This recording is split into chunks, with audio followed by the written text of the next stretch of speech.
Vous êtes nombreuses à me demander quels exercices faire lorsque vous êtes enceinte. Eh bien, sachez d'abord que j'ai un DVD qui s'appelle Enceinte et en forme, que vous pouvez faire tout au long de votre grossesse. Mais lorsqu'on arrive dans le dernier trimestre, comme c'est le cas pour Pamela qui est rendue à 36 semaines, il y a peut-être certains exercices avec lesquels on est moins à l'aise.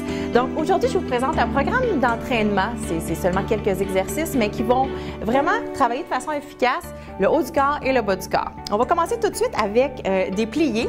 Évidemment, avant de commencer tout ça, vous aurez fait un petit échauffement de 3 à 5 minutes, marcher sur place simplement pour réchauffer le corps et donc le préparer à ce qui s'en vient. Alors, on va effectuer 3 pliés, puis ensuite, on va effectuer une traction avec les bras, donc tirer les coudes vers l'arrière au niveau des épaules. Alors, 3 pliés, on remonte. L'idée, c'est d'avoir les genoux qui ne dépassent pas les orteils. Alors, assurez-vous que les pieds soient suffisamment larges. Lors de la montée, on pense vraiment à contracter, à rapprocher les omoplates ensemble derrière le dos. Et les épaules toujours bien au-dessus des hanches. On évite d'avoir le corps trop penché vers l'avant lors des pliés. On viserait à peu près 10 répétitions. Super! Prochain exercice, on va faire travailler les muscles des bras, donc les biceps et les épaules. Avec des poids, on utilise des poids de 5 livres. On pourrait commencer sans poids aussi, simplement pour se familiariser avec le mouvement. Alors ici, on combine 2 exercices que vous connaissez probablement, donc flexion au coude, on fait travailler nos biceps. Rendu aux épaules, on tourne les poids vers l'avant et on allonge vers le haut.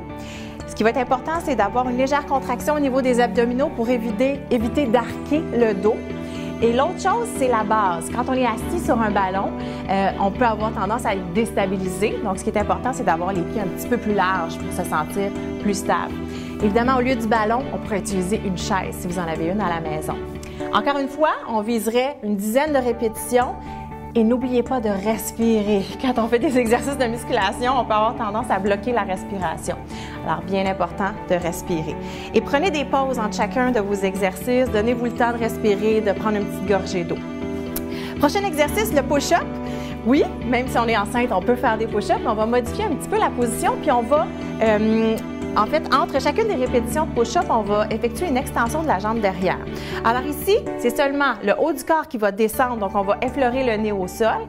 Et ensuite, on va effectuer une extension de la jambe.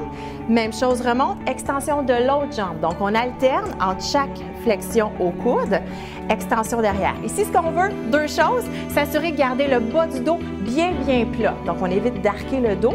Et l'autre chose, c'est que lors de l'extension, le mouvement est initié par le talon. Donc, c'est le talon qu'on va chercher à aller porter loin derrière, puis ensuite vers le plafond. Même chose, une dizaine de répétitions.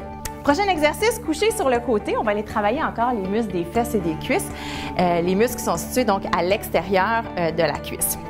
Un mouvement que vous avez certainement déjà vu, qui est indiqué, en fait, qui est inspiré du Pilates, c'est de monter la jambe et descendre. Tu peux monter même plus haut si tu es à l'aise. Et ici, même chose que tantôt, on va initier le mouvement par le talon. Fait qu'on évite d'avoir les orteils qui pointent vers le plafond. Ce sont vraiment les talons qui vont monter vers le haut.